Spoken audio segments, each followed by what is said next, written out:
Ton IA, c'est tout de toi.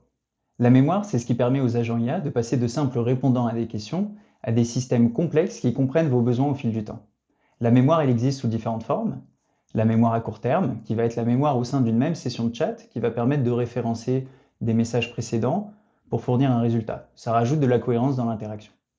La mémoire dite de travail, qui va être une mémoire qui va s'appuyer sur des interactions passées qui ont conduit à des résultats positifs et qu'on va utiliser pour contextualiser le modèle dans le cadre de cette nouvelle interaction afin d'augmenter la probabilité d'obtenir un bon résultat cette fois-ci également. Enfin, il y a la mémoire dite de long terme qui va s'occuper de stocker des informations qui vont être liées à l'utilisateur, ses préférences, ses goûts et qui vont permettre de personnaliser cette expérience. Cette mémoire, elle est stockée sous différentes formes, sous la forme de texte brut avec un fichier qui peut être placé dans l'environnement de l'agent. On a également une version avec des vecteurs qui permet de faire de la recherche sémantique, mais aussi des knowledge graphs qui permettent de représenter la donnée avec des nuages d'éléments qui vont avoir des liens entre eux.